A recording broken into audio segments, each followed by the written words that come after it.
Hello and welcome back to Broforce Broview. Today we are going to be taking a look at some of the miscellaneous changes that were put out during the Broforce Forever update.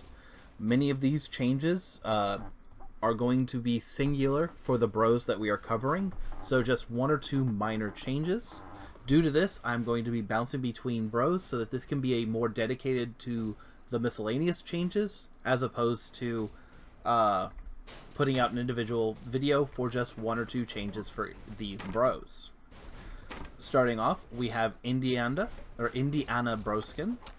His whip has a bunch of new physics. You are able to swing, you can go up and down your whip, and it just gives you a lot more mobility that will help you with the brand new temples that Indiana has been given. I do also believe that his whip seems to have a little bit more damage to it, but this does seem to be a minor effect as it is still one of the weaker damaging attacks. Next up, we have B.A. Brorakis. His change is his headbutt. His headbutt has been fixed slightly, though the hitbox is still a little bit weird.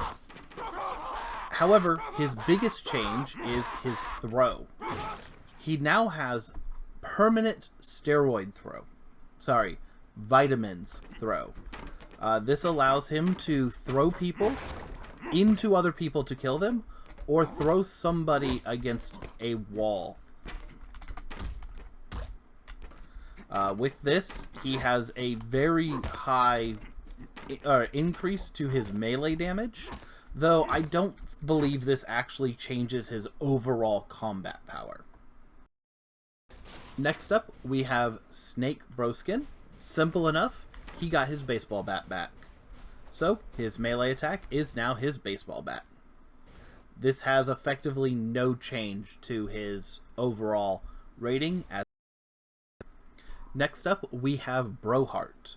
Brohart's melee attack, which is his sword throw, has been changed in that you can now press down to plant your sword directly in front of you. This is most useful when fighting rapid fire enemies such as these heavies and many other bosses whose primary attacks are miniguns or some other machine gun, giving you the ability to defensively place your sword as opposed to trying to throw it there and then hide behind it or maneuver around it. This does, I believe, grant Broheart a minor bonus to his overall power level as a combatant, though he was already a very strong combatant, especially with his steroid and fear-based freedom screen. The next character we will be going over is Broden. His taser, which is his melee attack, does seem to have gotten some improvements. So, his taser now kills in a single hit, and obviously, tasing somebody multiple times can cause them to chain react and explode. Another thing that I've noticed is you can kind of turn around and hit shield bros with your melee attack.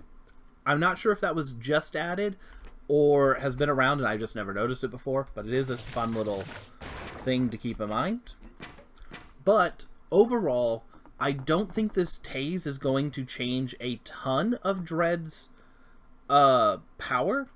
However, I do think that the chain reaction potential might. As you can see here from this, a good chain reaction, especially in a heavily crowded area, can clear out an entire room, which definitely has some potential, but outside of test case where you are shoving a bunch of people in a room, I don't think that has a lot of actual in-game potential. Next up, we have Colonel Brodock. His grenades now have the ability to cook. So, while you can shoot your grenades like normal, you can instead hold them and fire them whenever you would like to cook them.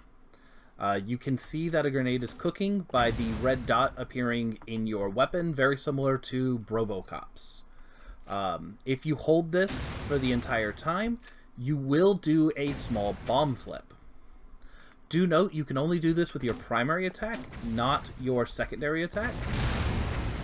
This, I think, does give Brodok some amazing potential in combat. The ability to be more precise with your grenades is definitely one of the things he needed, and with a little bit of time and practice, I do think that being able to use the grenades to grenade jump will definitely add to his mobility as well.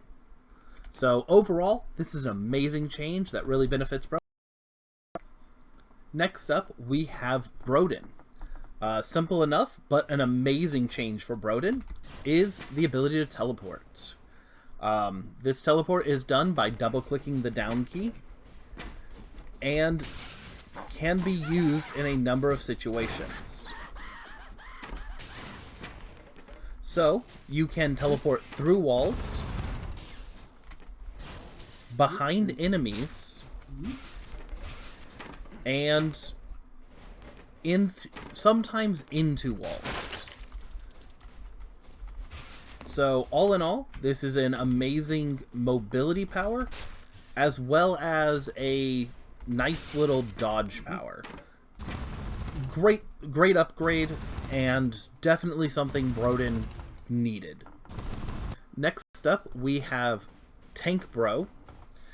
Tank Bro's addition is a modification to her aerial slam attack.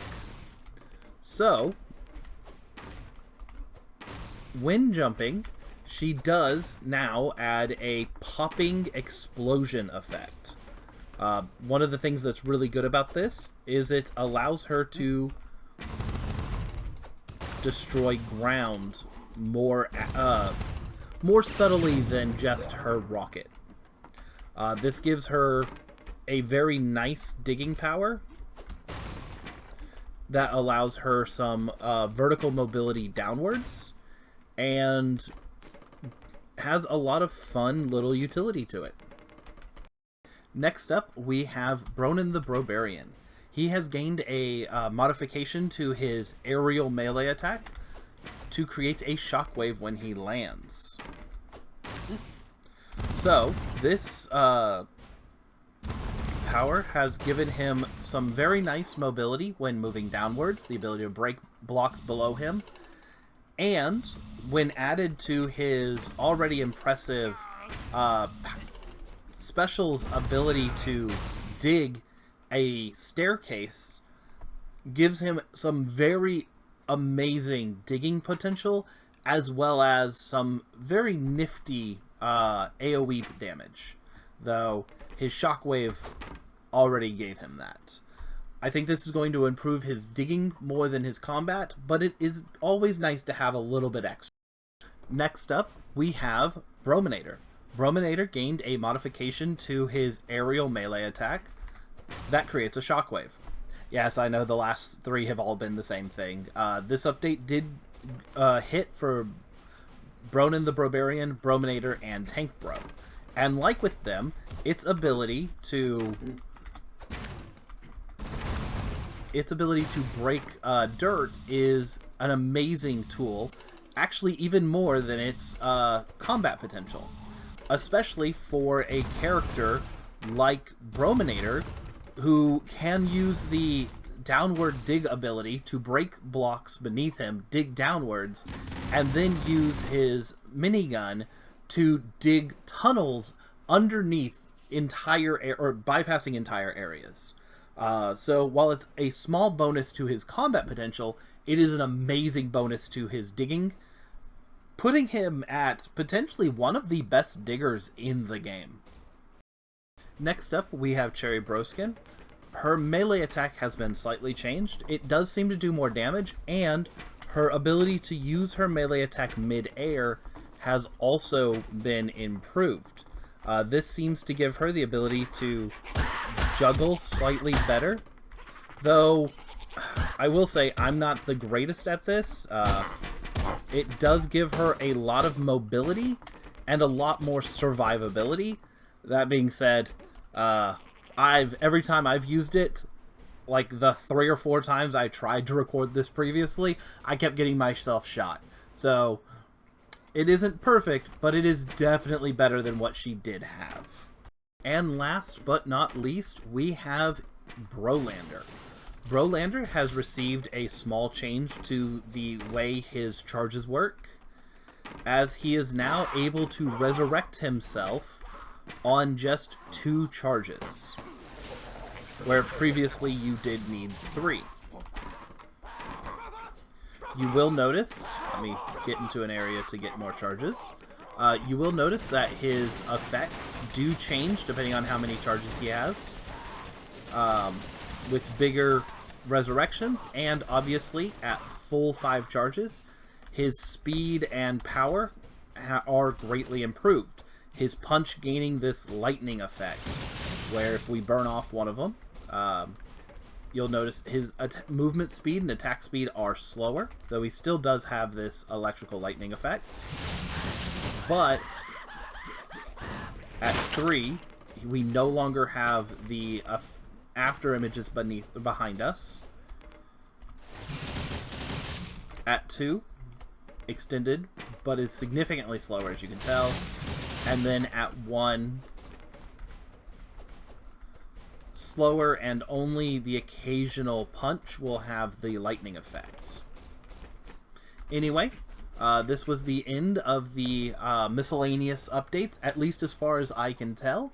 So, I hope this was informative and enjoyable, and have fun.